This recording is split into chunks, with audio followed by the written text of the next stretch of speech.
जर या audio व्हिडिओतील contents तुम्हाला आवडले, लेखनशैली आवडली, सादरीकरण आवडलं, तर आपल्या मित्रपरिवारांना व जवळच्या ग्रुपमध्ये जरूर शेअर करा, लाईक करा. कमेंट बॉक्समध्ये आपला अभिप्राय किंवा मत नोंदवा. म्हणजे हे प्रवास वर्णन तुमच्यापर्यंत पोचल्याची पावती मला मिळेल. आणि हो, जर चॅनल सबस्क्राईब केलं नसेल तर हीच ती वेळ आणि हाच तो क्षण चॅनल सबस्क्राईब करायची. म्हणजे पुढील प्रवास वर्णन अपलोड केल्यावर तुम्हाला त्याचं नोटिफिकेशन मिळेल. धन्यवाद. नमस्कार. जर कोणाला माझे प्रवास वर्णन वाचायचे असेल तर त्याची लिंक डिस्क्रिप्शनमध्ये आहे. त्या लिंकवर क्लिक करून ती डाउनलोड करूनही वाचू शकता. चला तर मग ऐकूया आणि बघूया थायलंड, मलेशिया आणि सिंगापूरचे प्रवास वर्णन.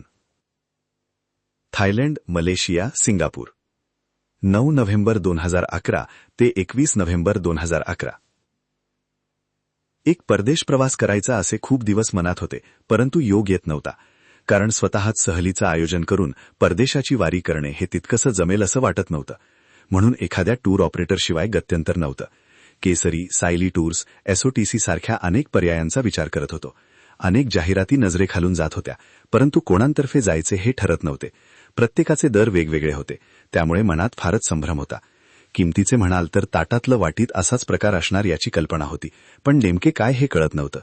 लग्न पाहावं करून, घर पाहावं बांधून, त्यात आणखी तिसऱ्याची भर टाकावी असं वाटत होतं, ते म्हणजे परदेशवारी पाहावी बुक करून. बऱ्याच सहलींच्या जाहिरातीचा विचार केल्यानंतर एसओटीसीची दिनांक 17 ऑगस्ट 2011ला आलेली जाहिरात वाचल्यानंतर एसओटीसी बरोबर जाण्याचा निर्णय घेतला. एकूण 10 रात्री 11 दिवस असा सहलीचा कालावधी थायलंड, मलेशिया व सिंगापूर या देशांसाठी होता. ही सहल कॉस्ट सेवर या सदरात मोडणारी होती. हा घेतलेला निर्णय योग्य की अयोग्य हे जाऊन आल्यानंतरच कळणार होते. त्यातच बँकॉकला पुराने थैमान घातल्याच्या बातम्या पेपरात वाचत होतो. त्यामुळे आम्ही केलेली वेळेची निवड तरी योग्य आहे की नाही हेही कळत नव्हतं. पुरामुळे बँकॉकची काय परिस्थिती आहे, कोणती प्रेक्षणीय स्थळे आम्हाला बघता येणार नाहीत याची एसओटीसीच्या ऑफिसमध्ये चौकशी केली असता आधीच्या सर्व टूर व्यवस्थित पार पडत आहेत व प्रेक्षणीय स्थळं दाखवण्यात कोणताही बदल नसल्याचे दिनांक 1 नोव्हेंबरला चौकशी केले असता सांगितले. त्यातच मी नुकताच ऑपरेशनमधून बाहेर पडलो होतो. जाण्याच्या आदल्या दिवशीच डॉक्टरांचे सेकंड ओपिनियन व सर्व टेस्ट करून घेतल्या होत्या. दिनांक 9 नोव्हेंबर 2011 ही प्रवासाची तारीख निश्चित झाली. त्याप्रमाणे एसओटीसीवाल्यांनी 18 ऑगस्टलाच सर्व फॉर्म पाठवून त्यावर सह्या घेतल्या होत्या व त्याचबरोबर बुकिंगची रक्कम. या तारखेतही एसओटीसीवाल्यांनी तारखेचा घोळ घालायचा तो घातलाच. त्यांनी 9 नोव्हेंबरच्या ऐवजी 26 ऑक्टोबर 2011 या तारखेचे बुकिंग केले होते. ती तारीख बदलून घेताना सुद्धा बरीच कसरत व वादविवाद करावा लागला होता. एकंदरीत नकटीच्या लग्नाला 17 विघ्न अशा थाटात आमच्या परदेश प्रवासाचा मुहूर्त साधला. थंड हवामानाचा प्रश्न नसल्यामुळे हे सुद्धा एसओटीसीला विचारून कमीत कमी सामान न्यायचे असे ठरवले होते. त्याप्रमाणे दोघांच्या मिळून फक्त 2च बॅगा झाल्या होत्या. आज दिवस पहिला, दिनांक 9 नोव्हेंबर 2018. आज निघण्याच्या दिवशीच संध्याकाळी 7 वाजण्याच्या सुमारास एसओटीसीवाल्यांनी विमानाची तिकीट व प्रवासाचा कार्यक्रम घरी पोहोचवला. प्रवासाचा पहिला टप्पा बँकॉकमधून सुरू होणार होता. श्रीलंकन एअरलाइन्सचे मुंबई ते श्रीलंका व तेथूनच श्रीलंका ते बँकॉक अशा ब्रेक जर्नीचे तिकीट होते.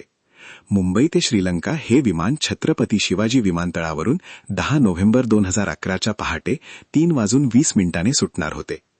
9च्या रात्रीच आम्ही रात्री 11 वाजण्याच्या सुमारास मेरूने विमानतळावर पोहोचलो. एसओटीसीचा माणूस विमानतळावर गाईड करण्यासाठी होताच. रात्री 12:30 वाजता विमानाचे चेक इन होणार होते. आमचा तर पहिलाच नंबर असल्यामुळे मुंबई ते कोलंबो व कोलंबो ते बँकॉक या दोन्ही प्रवासासाठी विंडो सीट मिळाली होती.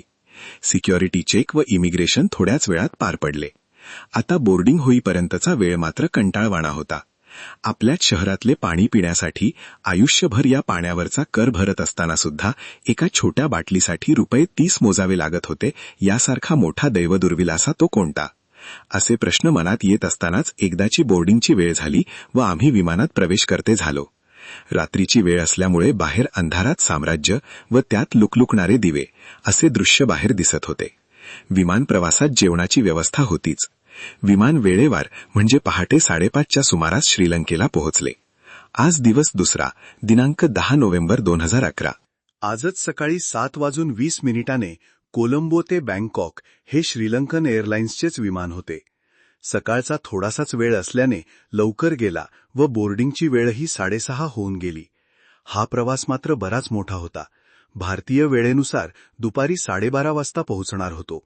याही प्रवासात जेवणाची सोय होतीच, त्यामुळे पोटाची चिंता नव्हती. या प्रवासातच थायलंड इमिग्रेशनसाठी एक फॉर्म भरायला देतात, पण त्या फॉर्मचे काय करायचे ते समजत नाहीत. मी तो फॉर्म भरून तसाच विमानात ठेवला. बँकॉकच्या विमानतळावरून बाहेर पडताना तो काउंटरवर द्यायचा असतो, पण माझ्यासारख्या प्रथम प्रवास करणाऱ्याचा मात्र गोंधळ उडू शकतो. बँकॉकच्या विमानतळावर तो फॉर्म शोधण्यासाठी मला खूप शोधाशोध करायला लागली व एकदाचा तो फॉर्म मिळाला व बाहेर पडलो. दुपारी 12:30 वाजता विमानतळावर पोहोचल्यावर एसओटीसीच्या माणसाला शोधण्यात 15-20 मिनिटे गेली. सर्व माणसांची जमावजमाव होईपर्यंत 2 वाजले होते. सर्वांची घड्याळे 1.5 तास पुढे करण्यास सांगितले. बस निघेपर्यंत एव्हाना 3:30 वाजले होते. बसमध्ये एसओटीसीचा श्री चाय नावाचा गाईड हजर होताच. बस बँकॉकच्या रस्त्यावरून धावत असताना तेथले विस्तीर्ण असे रस्ते व फ्लायओव्हर्सची रेलचेल बघून मन आश्चर्यचकित झाल्याशिवाय राहत नाही. बँकॉक ही थायलंडची राजधानी असल्याचे तेथील रस्ते आम्हाला जाणीव करून देत होते. मनातल्या मनात नकळतच आपल्या रस्त्यांची व येथल्या रस्त्यांची तुलना झाल्यावर मात्र मन विषण्ण झाल्याशिवायही राहत नाही. बस ऑल सीझन्स बँकॉक हुआमार्ग या हॉटेलवर पोहोचायला संध्याकाळचे 5 वाजले होते. एसओटीसीचा बँकॉकमधील श्री आदिल या पारशी टूर गाईडने आमचे हॉटेलमध्ये स्वागत केले व आजचा उर्वरित दिवस तुमच्यासाठी फ्री असल्याचे सांगितले. हॉटेलच्या आजूबाजूला असलेल्या परिसराची थोडी माहिती दिली. कुठे मॉल आहे, कुठे मनी एक्सचेंजर आहे याची माहिती दिली व आम्हालाच फिरून येण्यास सांगितले. एसओटीसीच्या माहितीपत्रकात हॉटेल जॅझोटेल किंवा तत्सम हॉटेल असे म्हटले होते. त्या उक्तीचा पहिलाच फायदा एसओटीसीने घेतला होता. हॉटेलचा आजूबाजूचा परिसर अजिबात चांगला नव्हता. बाहेरचे रंगरूप ठीक होते, परंतु रूम्सचे आतले वातावरण मात्र मनाची घोर निराशा करणारे होते. बंदिस्त खोली, अपुरा प्रकाश, अतिशय लहान असे टॉयलेट व त्यातच आंघोळीसाठी केलेली सोय असे एकंदरीत रूमचे स्वरूप होते. पहिल्याच परदेशवारीला प्रवासातल्या पहिल्याच टप्प्यातला हा हॉटेलचा पहिलाच अनुभव. या पहिल्याच अनुभवातून थोडेसे सावरत आम्ही हॉटेल बाहेर पडलो.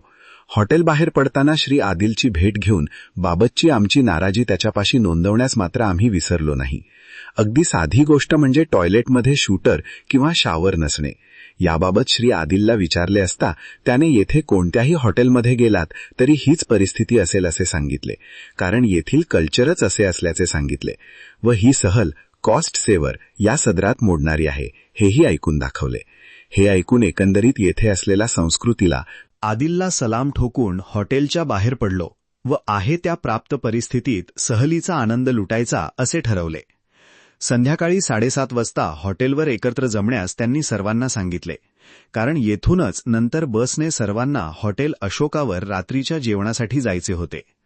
जवळच्या जवळ आजूबाजूच्या परिसरात फेरफटका मारून व नंतर रात्रीचे जेवून आल्यानंतर श्री आदिलने उद्याचा दिवस आमच्यासाठी फ्री असल्याचे सांगितले व फिरण्यासाठी व खरेदीसाठी इंदिरा मॉल हे ठिकाण चांगले असल्याचे सांगितले. जाण्यासाठी मीटर टॅक्सीचा पर्यायही सुचवला. मीटर टॅक्सीचे पहिले भाडे 35 बाथ असल्याचेही सांगितले. थायलंडमध्ये बाथ ही करन्सी असल्याचे तेव्हा कळले. आमच्याकडे असलेल्या डॉलरचे बाथमध्ये रूपांतर करणे गरजेचे होते. जेवतानाच आमच्याबरोबर एक नवविवाहित जोडपे श्री मुर्तजा नोमानी व इन्सिया यांच्याशी आमची ओळख झाली. बिचाऱ्यांना समवयस्क सोबत न मिळाल्यामुळे त्यांनीही आमच्या सोबत राहण्याचा विचार केला व त्यांनाही आमची सोबत आवडली असावा असा आम्ही ग्रह करून घेतला. श्री मुर्तजा हा भिवंडीचा व इन्सिया मूळची इंदूरची. श्री मुर्तजा हा ऑटोमोबाईल इंजिनियर असून महिंद्रामध्ये क्वालिटी कंट्रोलमध्ये आहे. दुसऱ्या दिवशी सकाळी आम्ही चौघांनी एकत्र जाण्याचे ठरवले. आज दिवस 3 दिनांक 11 नोव्हेंबर 2011. आज सकाळीच 8 वाजता भरपेट नाश्ता झाला. कॉस्ट सेवर सहलीत रोज सकाळचा नाश्ता व रात्रीचे जेवण हे ठरलेले होते. दुपारचा लंच मात्र सबंध सहलीत फक्त 3च दिवस देणार होते. सकाळीच नाश्ता भरपूर झाला की दुपारचे थोडेसे काहीतरी खाल्ले तरी भूक भागायची. अर्थात आमच्यासारख्या शाकाहारी जेवणवाल्यांना फारच थोडे जेवणासाठी पर्याय उपलब्ध असायचे. आजचा सबंध दिवस आमच्यासाठी फ्री असल्यामुळे काल ठरवल्याप्रमाणे आम्ही चौघांनी इंदिरा मॉलला मीटर टॅक्सीने जाण्याचे ठरवले व टॅक्सीने निघालो. मीटरमध्ये 85 बाथ असताना पुढे जाण्याच्या घाईत आमच्या टॅक्सीने डाव्या बाजूने जात असणाऱ्या एका गाडीला घासले. तातडीने पोलीस हजर व दोन्ही गाड्या रस्त्याच्या कडेला घेण्यास सांगितले. आपल्यासारखा मांडवली वगैरे असला प्रकार तिकडे नसावा कारण दोन्ही गाड्यांचे फोटो वगैरे घेऊन त्यांची कार्यवाही चालूही झाली होती. आमच्याकडून 85 बाथ मीटर झालेले असून सुद्धा त्याने 1 पैसाही न घेता दुसऱ्या टॅक्सीने जाण्यास सांगितले. दुसऱ्या टॅक्सीचे 50 बाथ इंदिरा मॉलपर्यंत झाले. प्रथम $100 बाथमध्ये रूपांतर करून घेतले. त्याचे 3052 बाथ मिळाले. म्हणजे आपल्याकडच्या 1 रुपयाची किंमत 1.64 बाथ झाली. थोडक्यात तिकडच्या बाथच्या किमतीला 1.64ने गुणले की आपल्या रुपयात त्याची किंमत करता यायची. इंदिरा मॉल फिरण्यासाठी फारच मोठा आहे. विशेषतः बँकॉकला कपड्यांच्या किमती आपल्या तुलनेने स्वस्त आहेत. त्यामुळे त्याची थोडीफार खरेदी झाली. आम्ही दोघं आणि मुर्तजा संध्याकाळी कुठे भेटायचे हे ठरवून सबंध दिवस फिरायला मोकळे होतो. भारतीला तर ही पर्वणीच वाटली. संध्याकाळी पुन्हा परतीसाठी टॅक्सीच्या शोधात असताना कोणीही मीटरप्रमाणे हॉटेलपर्यंत येण्यास तयार होईना. शेवटी एक टॅक्सीवाला 150 बाथला हॉटेलपर्यंत सोडण्यास तयार झाला. आतापर्यंत एवढ्या एका गोष्टीत मात्र आपल्यासारखे इकडे साधर्म्य आढळले. रात्री परत हॉटेल अशोकावर जेवायला गेलो व आजचा दिवस संपला. आज दिवस चौथा, दिनांक 12 नोव्हेंबर 2011. आज सकाळी 8 वाजताच नाश्ता होता व आजचा दिवस सिटी टूरसाठी होता. सकाळी 9 वाजता बस सिटी टूरला निघाली. बँकॉकला आलेल्या पुरामुळे नियोजित मरीन पार्क सफारी रद्द केली होती व 2 बुद्ध टेम्पलचा समावेश केला होता. मरीन पार्क सफारी दिनांक 28 ऑक्टोबरपासूनच बंद असल्याचे श्री आदिल याच्याकडून कळले.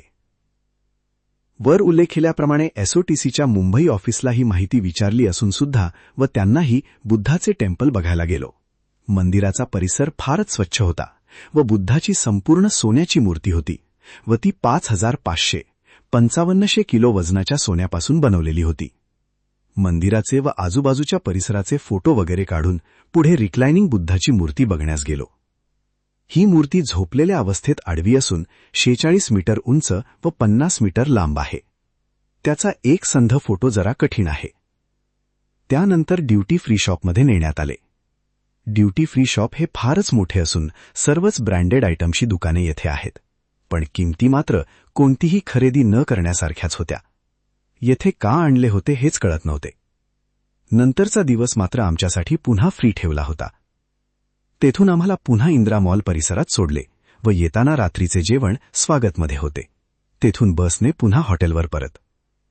2 बुद्ध टेम्पल व 1 ड्युटी फ्री शॉप बघून बँकॉकच्या साईट सीइंगची सांगता झाली होती. आज दिवस 5वा, दिनांक 13 नोव्हेंबर 2011. आज बँकॉकहून पटायाकडे निघायचे होते. सकाळचा नाश्ता आटोपून बॅगा बसमध्ये टाकून बस पटायाच्या दिशेने निघाली होती. पुन्हा ते विस्तीर्ण रस्ते व मुबलक फ्लायओव्हर्स मन प्रसन्न करणारे होते. आज वाटेतच श्रीराचा झू, जेम्स फॅक्टरी व पटाया पार्क हे ठिकाणे बघायची होती. प्रथम वाटेतच श्रीराचा झू होता. यातील झूचे तिकीट व यातील शो हे टूर कॉस्टमध्ये समाविष्ट होते. झूचा परिसर फारच मोठा होता. कडक ऊन असून सुद्धा झाडावरून पाण्याचे फवारे सोडले असल्यामुळे उष्णतेचा त्रास जाणवत नव्हता. झूमध्ये pig race, crocodile show, tiger show व एलिफंट शो हे तर फारच प्रेक्षणीय होते. जिवंत वाघाबरोबर फोटो येथे त्याच्या बाजूला बसून काढता येतो. त्यासाठी 150 वाथ मोजावे लागतात. त्याचाही आनंद घेऊन झाला. लगेचच वाघाबरोबर काढलेल्या फोटोची प्रत झूममधून परतताना आपल्याला मिळू शकते, परंतु त्याचे वेगळे 100 बाथ मोजावे लागतात. झू बघून झाल्यानंतर आज ठरल्याप्रमाणे पहिला लंच होता तो पटायाच्या मार्गावर असताना. लंच आटोपल्यावर जेम्स फॅक्टरी बघण्यास नेले. तेथून पटाया पार्क बघण्यास गेलो. तेथे पटाया टावरवर 55व्या मजल्यावर नेतात. जाताना लिफ्टचा पर्याय आहे व वरून खाली येण्यास 3 पर्याय आहेत. एक सिंगल माणसाने रोपवरून येणे किंवा दोघांनी रोपवरून येणे किंवा केबिनने ग्रुपने खाली येणे. यासाठी माणशी 300 बाथ चार्ज आहे व तो मात्र आपला आपण करायचा आहे.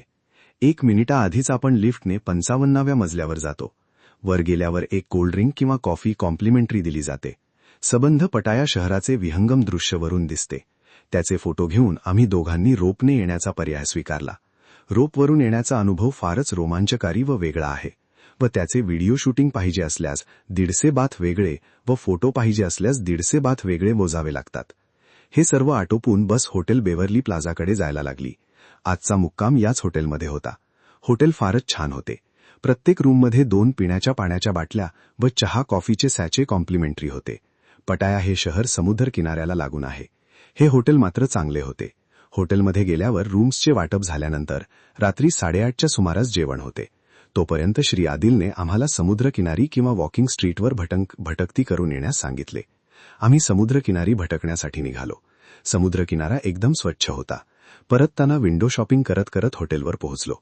आजचे रात्रीचे जेवण हॉटेलवरच होते. आज दिवस 6वा, दिनांक 14 नोव्हेंबर 2011. आज पटाया समुद्रकिनारी जायचे होते. सकाळी 8 वाजता नाश्ता आटोपल्यावर आमची बस पटाया समुद्रकिनारी पोहोचली. तेथूनच पुढे बोटीने इतर सर्व सामुद्रिक राईडसाठी नेतात. त्यात parasailing, motorboat, undersea, banana ride वगैरेचा समावेश असतो. मी बनाना राईड सोडून सर्व राईड्सचा आनंद घेतला. पॅरासेलिंगचे माणशी 350 बाथ व अंडरसीचे माणशी 122 बाथ व मोटरबोटचे दोघांचे 500 बाथ असे दर होते. पॅरासेलिंग म्हणजे बोटीला पॅराशूट बांधतात व बोट दूरवर समुद्रात नेऊन एक राऊंड मारतात.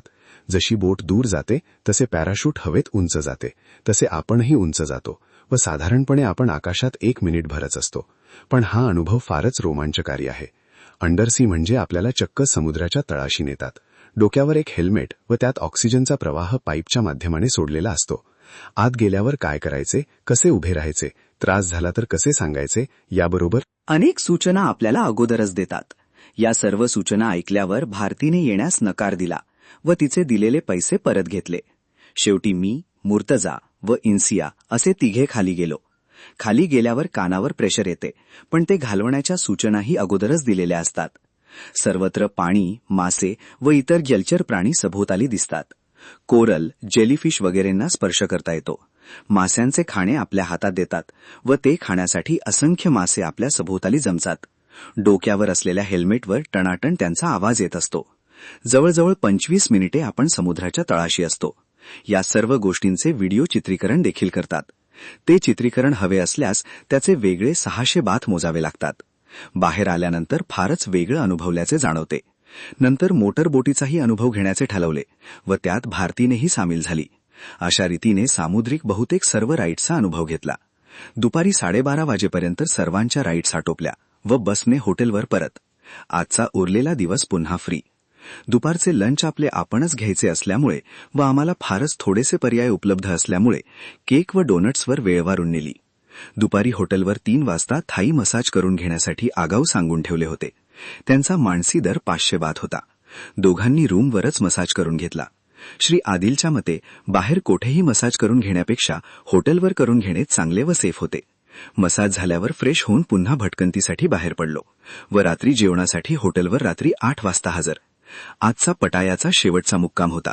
उद्या क्वालालंपूरसाठी निघायचे होते. आज दिवस 7वा, दिनांक 15 नोव्हेंबर 2011. आज सकाळी 7 वाजताच नाश्ता होता, कारण 7:30 वाजता बस पटायाच्या हॉटेलवरून निघणार होती. आज क्वालालंपूरला निघायचे होते व पुन्हा बँकॉकच्या विमानतळावर पोहोचायचे होते. पोहोचायला 2.5 ते 3 तास लागणार होते. बसला वेळ कितीही लागत असला किंवा कितीही किलोमीटर अंतर जायचे असले तरी तिकडच्या रस्त्यांमुळे ते जाणवत नसे. बँकॉक ते क्वालालंपूर हे एशियन एअरवेजचे बँकॉक विमानतळावरून 12 वाजता सुटणार होते. आम्ही साधारण 10 वाजता बँकॉक विमानतळावर पोहोचलो. आज थायलंड सोडून आम्ही मलेशियाला जाणार होतो. विमानाची क्वालालंपूरला पोहोचण्याची वेळ दुपारी 2:20 होती. यावेळी जरी खिडकीजवळची जागा नव्हती तरी ती सीट मोकळीच असल्यामुळे आपोआपच ती मिळाली. बँकॉक विमानतळावरून टेक ऑफ घेतल्यानंतर बराच वेळ खालचे शहर बऱ्यापैकी स्पष्ट दिसत होते, पण कोणते ते समजत नव्हते. विमानातल्या सीट्स अजिबात आरामदायी नव्हत्या. विमान प्रवासात जेवणाची सुद्धा सोय नव्हती. जी होती ती सुद्धा पेड होती. त्यात शाकाहारी जेवणाची तर बोंबच होती. आमचा सकाळचा नाश्ता 7 वाजता झाला होता. रात्री जेवेपर्यंत आमच्या पोटात काहीही असणार नव्हते. निदान एसओटीसी वाल्यांनी आम्हाला याची कल्पना देण्यास हवी होती, म्हणजे खाण्याचे काहीतरी आम्ही जवळ बाळगू शकलो असतो. विमान दुपारी 2:30 वाजता विमानतळावर पोहोचले व सर्वांची घड्याळे 1 तास पुढे करण्यास सांगितले. क्वालालंपूरच्या वेळेप्रमाणे आम्ही 3:30 वाजता विमानतळावर पोहोचलो होतो. बाहेर खूप जोरदार पाऊस आमचे स्वागत करत होता.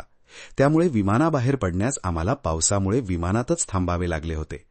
एअरवेजची माणसे छत्री घेऊन बाहेर उभीच होती, पण छत्र्यांच्या अपुऱ्या संख्येमुळे बाहेर पडायला उशीर होत होता. इमिग्रेशन फॉर्मच्या पहिल्या अनुभवामुळे विमानात मिळालेला इमिग्रेशन फॉर्म प्रथम भरून हातातच ठेवला होता. एसओटीसीवाल्यांचा माणूस आम्हाला शोधत शोधत थोड्या वेळाने आला व हॉटेलवर नेण्यासाठी 2 मिनी बसेस आल्या. त्यात आमचे सामान व आम्ही सुखाने बसून निघालो. पाऊस नुकताच पडून गेल्यामुळे सगळीकडे छान वातावरण होते. जी बँकॉकला रस्त्यांची सुखद अवस्था होती त्याचीच पुनरावृत्ती मलेशियातही होती. आजूबाजूची हिरवीगार झाडी बघून तर फक्त रस्त्यांचा अपवाद सोडता भारतीला तर कोकणात आल्यासारखे वाटत होते. आम्हाला हॉटेलवर पोहोचायला 5 वाजून गेले होते. क्वालालंपूरला हॉटेल पर्ल इंटरनॅशनलमध्ये बुकिंग होते. एसओटीसीचा टूर गाईड श्री यतीन फाटक यांनी आमचे हॉटेलमध्ये स्वागत केले. तो मूळचा मुंबईतील गिरगावचा. त्याच्या बोलण्यातून ते स्पष्टपणे जाणवत होते.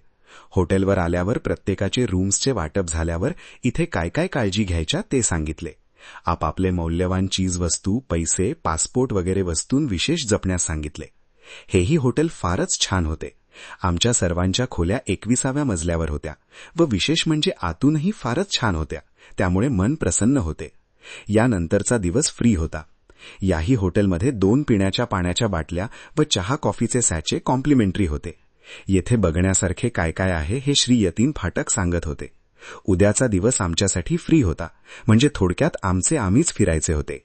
फिरण्यासाठी Sunway lagoon, bird park, national planetarium, mid valley mall इत्यादी ठिकाणे बघण्यासारखी असल्याचे यतीनने सांगितले. पैकी सिंगापूरला जर तुम्ही जेंटिंग किंवा युनिव्हर्सल स्टुडिओला जाणार असलात तर सनवे लगूनला नाही गेलात तरी चालेल, असे यतीनचे मत पडले. उद्याच्या फिरण्यासाठी सर्वप्रथम मलेशियाचे चलन रिंगीट हे घेणे गरजेचे होते. याच हॉटेलच्या खाली मॉल होता, त्यामुळे भटकायला बाहेर कुठेही न जाता मॉलमध्ये जायचे ठरवले. आपापल्या रूमवर जाऊन आम्ही चौघेही मॉलमध्ये फेरफटका मारायला निघालो. मॉलमध्येच मनी एक्सचेंजची सोय होती. तेथेच थायलंडमध्ये उरलेल्या बातचे रिंगीटमध्ये रूपांतर केले. 1 रिंगीट म्हणजे आपले साधारण 16.5 रुपये होतात. थोडक्यात तेथल्या रिंगीटच्या किमतीला 16.5ने गुणले की आपली रुपयातली किंमत समजायची. आजचे हॉटेलवर जेवण रात्री 8 वाजता होते. जेवण झाल्यावर उद्या कुठे जायचे हे ठरवले व आजचा दिवस संपला. आज दिवस 8वा, दिनांक 16 नोव्हेंबर 2011. सकाळी 8 वाजता नाश्ता झाल्यावर आम्ही मीटर टॅक्सीने बर्ड पार्ककडे निघालो. मलेशियाला एवढी भाषेची समस्या नाही, कारण तिकडे बरेचसे मल्याळी लोक स्थायिक आहेत. त्यामुळे तिकडे दक्षिणी ढंगाचे इंग्रजी ऐकायला मिळते. टॅक्सीचे 9 रिंगीट झाले व बर्ड पार्कचे तिकीट 48 रिंगीट माणशी होते. बर्ड पार्कमध्ये विविध प्रकारचे पक्षी होते. भरपूर मोर, ते सुद्धा पिसारा फुलवलेले. वेगवेगळ्या प्रकारचे पोपट, घुबड, गरुड, शहामृग, बगळे, आणखी विविध प्रकारचे पक्षी येथे बघायला मिळतात. मुख्य म्हणजे अतिशय मोकळ्या वातावरणात व ते उडू शकतील एवढ्या उंच जाळ्यावरती आहेत. पार्क बघायला 3 ते 4 तास लागतात. तेथे भरपूर फोटो काढून आम्ही बाहेर पडलो. नंतर जवळच असलेल्या नॅशनल प्लॅनेटेरियममध्ये गेलो. तिथला एक अवकाशावरचा शो देखील बघितला. बटरफ्लाय पार्कही जवळच आहे, पण तोपर्यंत पावसाला सुरुवात होत होती, म्हणून तो विचार रद्द केला व टॅक्सीने मिड व्हॅली मॉलमध्ये गेलो. अतिशय भव्य, विस्तीर्ण, अवाव्य, प्रचंड, बहुमजली असा हा मॉल. या विशेषणांवरूनच त्याच्या आकाराची कल्पना आली असेल. निदान माझी तरी एवढा मोठा मॉल बघायची पहिलीच वेळ होती. जो काही भाग आम्ही बघितला त्यातच आमची दमछाक झाली होती. मॉलमधून बाहेर पडल्यावर सुद्धा पाऊस चालूच होता, म्हणून टॅक्सीने हॉटेलवर जाण्यासाठी टॅक्सीच्या शोधात होतो. थोड्याच वेळात मुर्तजाने एक टॅक्सी थांबवली व आम्ही टॅक्सीत बसलो. टॅक्सीचे सुरुवातीचे भाडे 3 रिंगीट होते असे यतीनने सांगितले होते. येथे 9 रिंगीट सुरुवातीला पडल्यावर त्याला विचारले असता टॅक्सीवाल्यानेही प्रीमियम टॅक्सी असल्याचे सांगितले. वेळ संध्याकाळची असल्यामुळे रस्त्यावर ट्रॅफिकही जास्त होता. साधारण 9 रिंगीटमध्ये पोहोचणारी टॅक्सी 40 रिंगीटमध्ये हॉटेलवर पोहोचली. ट्रॅफिकमध्ये भराभर वाढणारे मीटर बघून आम्ही चौघेही एसी टॅक्सीत आणखीनच गार पडत होतो.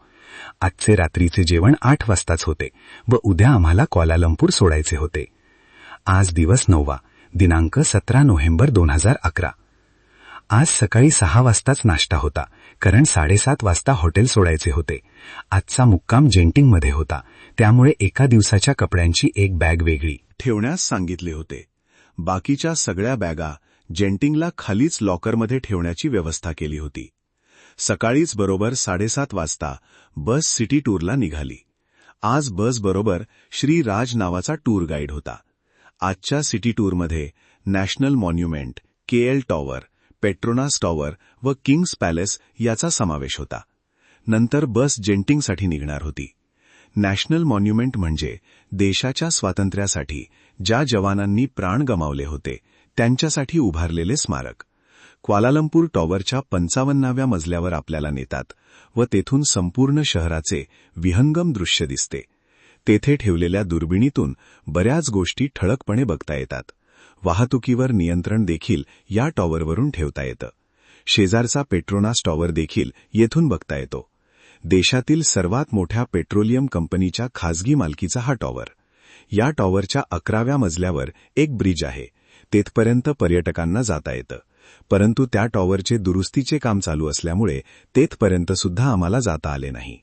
देश मोठ्या आर्थिक संकटात असताना या कंपनीच्या मदतीने देशाच्या आर्थिक घडीला सावरण्यात या कंपनीचा मोठा वाटा होता. मलेशियात रबर, टीन व कोको यांचे मोठ्या प्रमाणात साठे होते.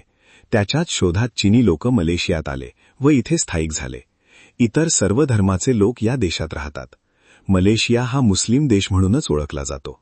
बरेचसे तमिळ वंशातील भारतीय लोक देखील येथे स्थायिक झाले आहेत. शाळेत तमिळ भाषा देखील शिकवली जाते. तरीही येथे सर्व धर्माचे लोक सामंजस्याने व गुण्यागोविंदाने राहतात. मलेशिया हा राजसत्ताक देश आहे. येथील राजाने सर्वांना मोफत शिक्षण व मोफत आरोग्य सेवा देऊ केली आहे. त्यामुळे पुन्हा दुसऱ्या सत्रासाठी त्याची निवड झाली होती. आमची टूर चालू होती तेव्हा आमची बस किंग पॅलेस जवळ थांबली असता श्री राजने सांगितले की आजच्या नीतीला तुम्ही मलेशियाला भेट देत आहात त्यावेळेला मलेशियाला राजा नाही. सध्याच्या राजाचा कार्यकाळ संपलेला असून नव्या राजाची निवड डिसेंबर 2011 मध्ये होईल. नंतर मलेशियातली चॉकलेट कंपनीकडे मोर्चा वळला. वर म्हटल्याप्रमाणे येथे कोकोचेही उत्पादन होते. ते आपल्याच देशात कोकोपासून चॉकलेट का बनवू नये असा विचार येथील राजाने केला व चॉकलेटचे उत्पादनही चालू केले. रबराचीही लागवड येथे असल्याने टायरचेही उत्पादन देशाने चालू केले. या सर्व गोष्टी बघून झाल्यानंतर आमची बस जेंटिंगच्या दिशेने निघाली व राजही लवकर लवकर निघण्याची घाई करू लागला. तरी हे सर्व बघून निघायला आम्हाला 12 वाजले होते. वास्तविक या सिटी टूरचे आयोजन SOTCने काल करायला हरकत नव्हती, म्हणजे आरामात ही ठिकाणे बघता आली असती. असो, आता आमची बस जेंटिंगकडे निघाली होती. बसला पोचायला 2 ते 2.5 तास लागणार होते. जेंटिंग हे 6000 फुटावर वसलेले ठिकाण आहे. त्यामुळे एका बॅगेत गरम कपडे घेण्यास सांगितले होते. येथे मुद्दाम नमूद करावेसे वाटते की सुरुवातीला मुंबईच्या ऑफिसमध्ये चौकशी केली असता गरम कपडे नेण्याची काहीही आवश्यकता नसल्याचे सांगितले होते. जेंटिंगची निर्मिती ही श्री लिमगो हाताम या माणसाने केली असून अतिशय उंचावर असलेल्या या जागेवर हे सर्व कसे काय निर्माण केले असेल याचे आश्चर्य वाटल्याशिवाय राहत नाही. 4000 फूट उंचीपर्यंत बस जाते. तेथेच बॅगा ठेवण्याच्या लॉकर्सची सोय आहे. तेथेच आमच्या बॅगा लॉकर्समध्ये ठेवल्या. तेथून 2000 फूट उंचीवर जाण्यासाठी टॅक्सीची सोय आहे किंवा वर जाण्यासाठी केबल कार आहे. SOTCने केबल कारने जाण्याची व्यवस्था केली होती. एवढ्या 2000 फुटाच्या उंचीवर जाण्यासाठी केबल कारला 15 ते 20 मिनिटे तरी लागतात. एवढ्या लांब अंतराच्या व जास्त वेळ लागणाऱ्या केबल कारमध्ये बसण्याची ही पहिलीच वेळ होती. केबल कारने आत्तापर्यंत 4-5 मिनिटापर्यंतचा प्रवास केला असेल. केबल कारमधून जाताना केबल कारचे उभारलेले पिलर्स बघून ते कसे काय उभे केले असतील याचे आश्चर्य वाटते. खाली संपूर्ण जंगल आहे. ज्या श्री लिमगो हाताम याने हे सर्व निर्माण केले त्याचे कौतुक करावे तेवढे थोडेच आहे.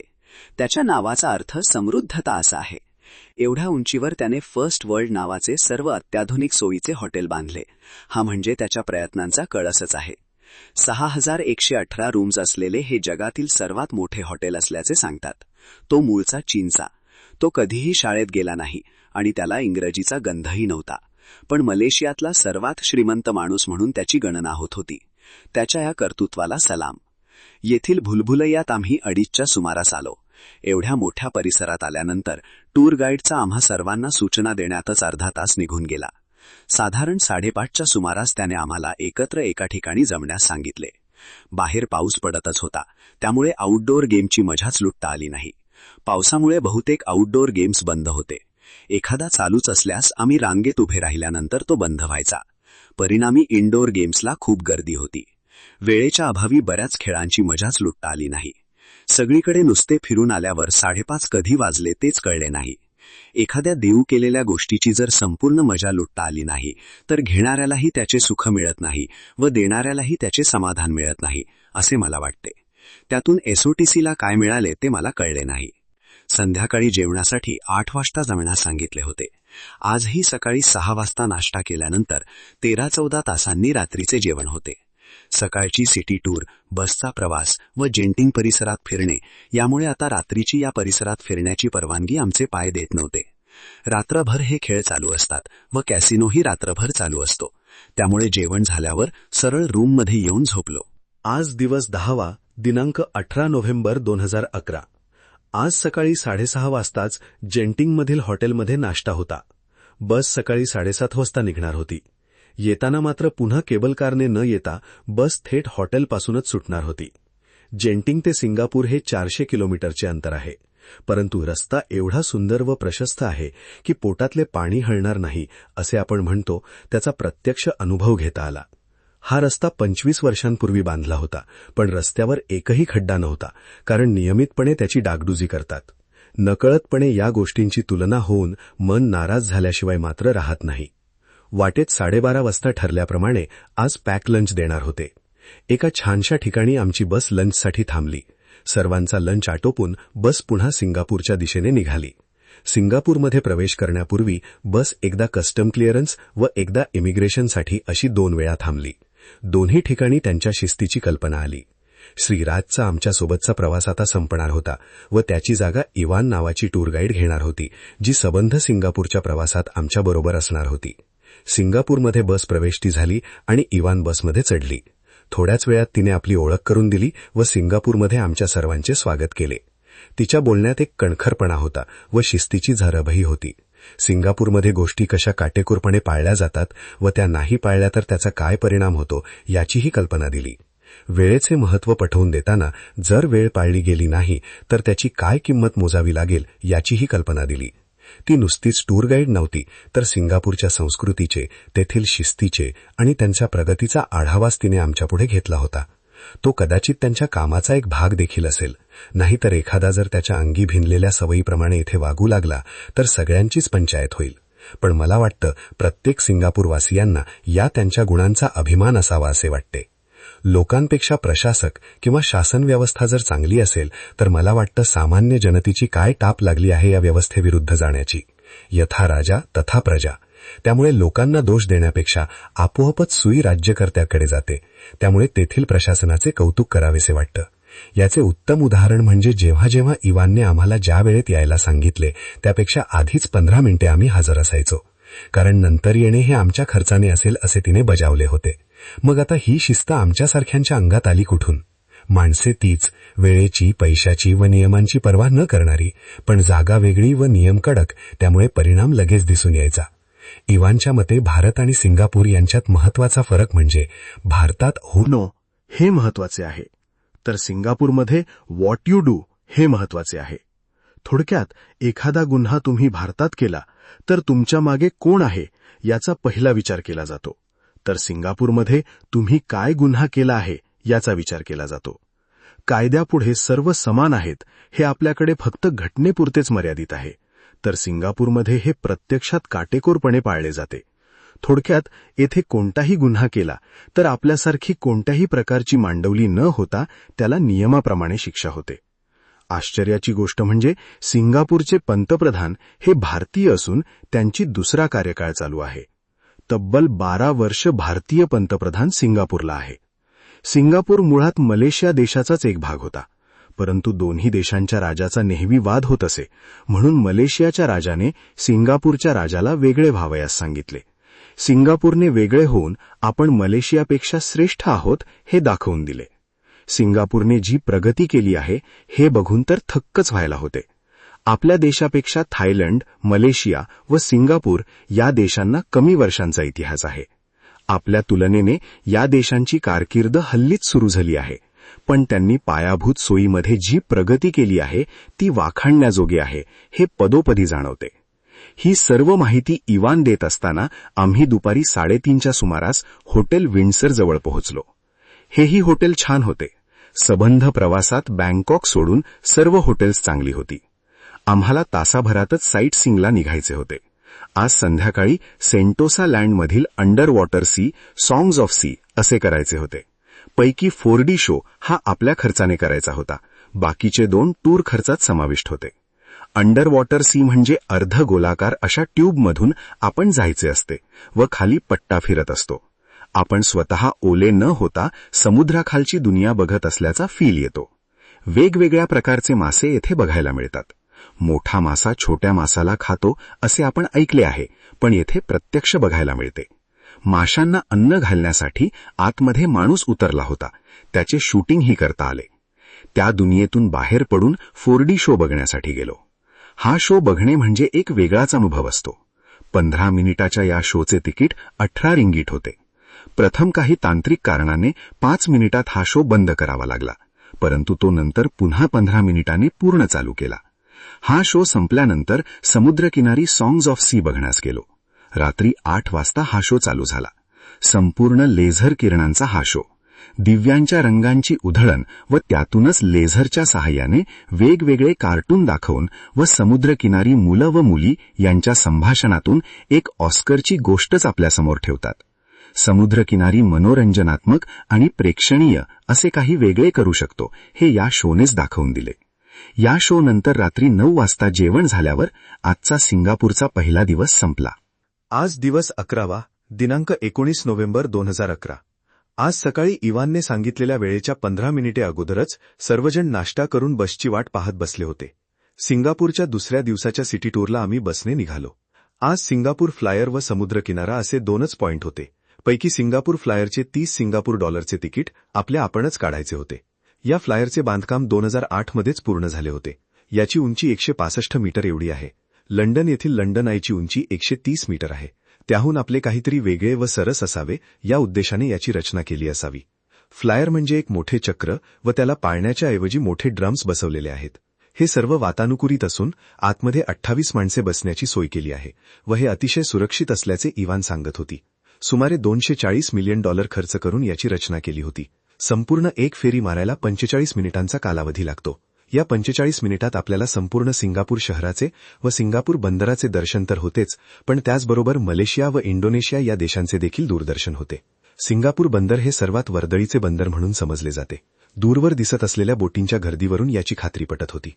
अतिशय उंच अशा इमारती जरी त्यांनी बांधल्या असल्या तरी हिरवळही तशीच जपली आहे व त्यात वाढच केली आहे. जर तुम्ही 3 वर्षांनी सिंगापूरला आलात तर तुम्हाला काहीतरी बदल झालेला आढळेल व 5 वर्षांनी आलात तर फारच मोठा बदल झालेला आढळेल, इवान सांगत होती. सिंगापूरबद्दल तिची माहिती चालूच होती. सिंगापूरची लोकसंख्या सुमारे 5 मिलियन आहे. त्यात सुमारे 60% चीनी लोकांचा समावेश आहे. बाकी सर्व इतर देशातील विविध धर्माचे लोक येथे राहतात, परंतु सर्वांना देशाचे नियम पाळावेच लागतात. त्याला कोणताही अपवाद नाही. एवढे प्रशस्त भव्य दिव्य रस्ते असून सुद्धा रस्त्यांवरील गाड्यांची संख्या मर्यादित ठेवली आहे. एका कुटुंबासाठी एकच कार असा नियम आहे. कुटुंबातल्या प्रत्येकाची एक गाडी अशी आपल्यासारखी चैन येथे नाही. शिवाय दरवर्षी अमुक एक गाड्या डिस्ट्रॉय केल्याशिवाय नवीन गाड्यांना सरकार परवानगीच देत नाही. गाडी खरेदी करण्यासाठी एन्टायटलमेंट पेपर लागतो. थोडक्यात गाडीचे परमिट लागते. त्यासाठी 70,000 सिंगापूर डॉलर मोजावे लागतात. गाड्यांच्या किमती देखील आपल्या मानाने खूपच महाग आहेत. त्यामुळे रस्त्यावरील ट्रॅफिक मर्यादित ठेवायला मदत होते व वाहतुकीची कोंडी टाळता येते. येथे दारू व सिगारेटवर फार निर्बंध आहेत व किमतीही भयानक आहेत. येथे च्युइंगमला तर बंदीच आहे. येथील टॅप वॉटर हे पिण्यासाठी योग्य आहे. त्यामुळे येथे पिण्याच्या पाण्यासाठी वेगळे वॉटर फिल्टर वगैरे असा प्रकार नाही. हे पाणी पिण्यासाठी योग्य असल्याचे सर्टिफिकेट त्यांना WHOने दिलेलेच आहे. आणखीन काही वर्षांनी येथे आलात तर सर्वात घाणेरडे पाणी पिण्यायोग्य करण्याचा प्रकल्प होऊ घातला आहे. त्याचेही पाणी तुम्हाला प्यायला मिळेल असा विश्वासही तिने प्रगट केला. सरकारी प्रकल्पाविषयी सामान्य माणसाला केवढा विश्वास. येथे झोपडपट्टी हा प्रकार नाही. सर्वांना राहण्यास घरे व सर्वांच्या हाताला काम. येथील सरासरी माणसे उत्पन्न $2,000 आहे. कोणीही व्यक्ती कितीही श्रीमंत असली तरी स्वतःच्या घराचा मालक होऊ शकत नाही. ती फक्त 99 वर्षांच्या करारावर लीजवर घ्यायला लागतात व त्यानंतर ती सरकारला परत द्यायला लागतात. सिंगापूरला सर्वात लो क्राईम व लो करप्शन आहे, पण नो क्राईम व नो करप्शन आहे असे म्हणता येणार नाही, इवान सांगत होती. हे लिहित असताना कालच्या पेपरामध्ये स्वच्छ कारभारापैकीच्या जागतिक अहवालाबद्दल वाचनात आले की सिंगापूरचा स्वच्छ कारभारामध्ये जगात 2रा क्रमांक होता, तो 5वा आला व पहिला क्रमांक डेन्मार्क या देशाचा लागला. भारताचा मात्र स्वच्छ कारभारामध्ये तो आणखीन खाली जाऊन 95 आला, पण चीनचा मात्र क्रमांक वर सरकला. आपल्यासारखी सामान्य माणसे कधीतरी असे परदेशात आपल्या आयुष्यात एकदाच कधीतरी जातात. त्यांना या आकडेवारीबद्दल लाज वाटते. पण आपले राज्यकर्ते संपूर्ण जगभर त्यांच्या आयुष्यभर सतत या ना त्या कारणांनी जात असतात. त्यांना मात्र या गोष्टीचे जरा देखील वैषम्य वाटत नाही, किंवा असे आपल्या देशात देखील घडवा असे वाटत नाही, याचे मात्र दुःख होते. हे सर्व ऐकताना त्यांच्या राज्यकर्त्यांना स्वतःच्या देशाबद्दल असलेली तळमळ बघून सरच पूर भरून येतो व आपल्या राज्यकर्त्यांची लाज वाटते. एव्हाना बस समुद्रकिनारी आली होती. येथे सिंगापूरचे राष्ट्रचिन्ह सिंह व त्याच्या तोंडातून पाण्याचे फवारा बाहेर पडत असल्याची स्मारक येथे आहे. बस जेथे थांबली होती तेथे एक आईस्क्रीमवाला होता व तो परवानाधारक असल्याचे सांगायला इवान विसरली नाही. कोणताही फेरीवाला येथे सरकारी परवानगीशिवाय कोणतीही वस्तू विकू शकत नाही. सिंगापूरचे एक दुरियन नावाचे फळ आहे. या फळाचे वैशिष्ट्य म्हणजे हे फळ कितीही दूर असले तरी त्याला एक घाणेरडा असा वास आहे, तो मात्र लपत नाही. त्या फळाचे आईस्क्रीम त्याच्याकडे मिळते. त्याची चव ही घेतली. आईस्क्रीम करताना त्याचा बराचसा घाणेरडा वास निघून जातो, तरी थोडासा राहतो, पण एवढे वाईट लागत नाही. आईस्क्रीम तेथेच उभे राहून खायचे व खाऊन झाल्यावर कचरा पेटीतच टाका, हेही सांगायला इवान विसरली नाही. कारण आपल्या लोकांच्या बऱ्याचशा सवयी टूर गाईड म्हणून तिला परिचित असाव्यात व ती भारतात देखील पर्यटक म्हणून येऊन गेली होती. शेवटचा पॉइंट होता तो म्हणजे जगात सर्वात उंच व वेगळे असे कारंजे. सर्वसाधारणपणे कारंजे हे खालून वर जाणारे व नंतर खाली पडणारे असे आपल्या डोळ्यासमोर असते. हे वेगळे अशासाठी की हे वरून खाली जाणारे असे कारंजे होते. आपला हाताचा तळवा जर उलटा ठेवला तर 5ही बोटांच्या दिशांना 5 उंच असे टॉवर. त्याखाली हे कारंजे. एव्हाना दुपारचे 12:30 वाजून गेले होते. आजचा आमचा टूरमधला तिसरा व शेवटचा लंच होता. याच ठिकाणी आमचे दुपारचे जेवण आटोपले व उरलेला दिवस आमच्यासाठी फ्री होता. सिंगापूरचे प्रसिद्ध असे मुस्तफा मार्केटमध्ये आम्हाला सोडले. रात्रीच्या जेवणासाठी हॉटेलवर यायला सांगितले. एवढे प्रचंड असे मुस्तफा मार्केट फिरायला वेळ फारच कमी होता. तरीसुद्धा जेवढे फिरता येईल तेवढे फिरलो व हॉटेलवर परतण्यास निघालो. तर बाहेर पाऊस पडतच होता. नोव्हेंबर, डिसेंबर व जानेवारी हा येथील पावसाळी हंगाम. टॅक्सीच्या रांगेत उभे राहिल्यावर जवळजवळ तासाभराने आम्हाला टॅक्सी मिळाली. त्यापूर्वी येथे प्रीमियम टॅक्सी वगैरे असा प्रकार नाही ना याची खात्री करून घेतली होती. हॉटेलवर परत आल्यावर संध्याकाळी जेवणाची वेळ सांगितलीच होती. आजचा आमचा हा टूरचा शेवटचा टप्पा होता, त्यामुळे रात्री बॅगा पॅक करून ठेवल्या होत्या. जेवणानंतर आजचा दिवस संपला होता. आज दिवस 12वा, दिनांक 20 नोव्हेंबर 2011. सकाळीच नाश्ता आटोपून बॅगा पॅक करून आम्ही 9 वाजता बसची वाट बघत होतो. सिंगापूरच्या चांगी आंतरराष्ट्रीय विमानतळावर चेक इन होईपर्यंत इवान आमच्या बरोबर असणार होती. बस विमानतळावर पोहोचण्यास 2.5 तास तरी लागणार होते. बसच्या प्रवासात इवानच्या आम्हा सर्वांना वाटेत कोणतीही अडचण येऊ नये यासाठी सूचना चालूच होत्या. बरोबर असलेल्या पाण्याच्या बाटल्या किंवा कोणती वस्तू लगेजमध्ये व कोणती वस्तू हँडबॅगमध्ये याविषयीच्या तिच्या मौल्यवान व उपयुक्त सूचना चालूच होत्या. कोणी इलेक्ट्रॉनिक वस्तू कुठून खरेदी केली आहे व त्याचा जीएसटी रिफंड कुठे मिळेल यासंबंधीच्या सर्व सूचना लोकांना उपयोगी पडत होत्या. 11:30च्या सुमारास आम्ही विमानतळावर पोहोचलो व 12च्या दरम्यान बोर्डिंग पास देण्यास सुरुवात झाली. सिक्युरिटी चेक इन पर्यंत आम्हाला तिची सोबत होती. नंतर मात्र आमचा सर्वांचा निरोप घेऊन ती परतली. 2 दिवसाच्या तिच्या काही तासांच्या सहवासातच तिने आम्हाला सिंगापूरबद्दल नुसतीच पर्यटक विषयकच नव्हे तर सिंगापूरबद्दल बरीच माहिती दिली. श्रीलंकन एअरलाइन्सचे सिंगापूर ते बँकॉक हे विमान सुटण्याची वेळ दुपारी 4 वाजतानाची होती. तोपर्यंत आमच्याकडे विमानतळावर फिरण्यासाठी बराच वेळ होता. येथील विमानतळाबद्दल टूरवर निघण्यापूर्वीच पेपरात वाचले होते. या विमानतळाने 6 वेळा बेस्ट एअरपोर्टचे बक्षीस मिळवले होते व त्यातले 3 वेळा सलग होते. आमचे विमान सुटायला थोडा उशीर होणार होता, त्याची घोषणाही झाली होती. विमान सिंगापूरहून 5 वाजता सुटले होते. श्रीलंकन एअरलाइन्सचा आत्तापर्यंतचा अनुभव चांगला होता. त्यानुसार प्रवासात जेवणाची व्यवस्था होतीच. विमान श्रीलंकेच्या बंदर नायके विमानतळावर 6 वाजता पोहोचले होते. नंतरचे विमान बंदर नायके विमानतळावरून रात्रीचे 12चे होते, म्हणजे जवळजवळ दुसऱ्या दिवशी होते. येथेही आमच्याकडे 5-6 तासांचा अवधी होता. विमानतळावर वेळ जाता जात नव्हता. प्रवास संपत आल्यावर घराची ओढ वाढत जाते. शेवटी एकदाची वेळ होऊन गेली. आत आल्यावर देखील इमिग्रेशनसाठी एक फॉर्म भरावा लागलाच होता. 11:15 वाजताच आमचा विमानात प्रवेश झाला व आमचा अखेरच्या टप्प्यातला विमान प्रवास सुरू झाला. आज दिवस 13वा, दिनांक 21 नोव्हेंबर 2011. विमान श्रीलंकन एअरलाइन्सचे असल्यामुळे येथेही रात्रीसुद्धा जेवणाची सोय होतीच. दुपारी 1च्या दरम्यान जेवण झाल्यामुळे रात्री 1 वाजता सुद्धा जेवण गेले. पहाटे 3:30च्या दरम्यान आम्ही मुंबईच्या छत्रपती शिवाजी विमानतळावर उतरलो. बॅगा बाहेर येईपर्यंत 4 वाजून गेले होते. मुर्तजाने कोलंबो विमानतळावर आल्यावरच घरी कळवले होते. त्यामुळे त्याची घरचीच गाडी त्याला न्यायला विमानतळावर आली होती. त्यांचा निरोप घेऊन आम्हीही रिक्षाच्या शोधात निघालो व रिक्षाने ₹250 चेंबूरला परत. येताना जाईपासूनचे सर्व दिवस एखाद्या चलचित्रपटाप्रमाणे डोळ्यासमोरून गेले, पण मनात मात्र कायमचे घर करून राहिले. हेमंत घाडगीर.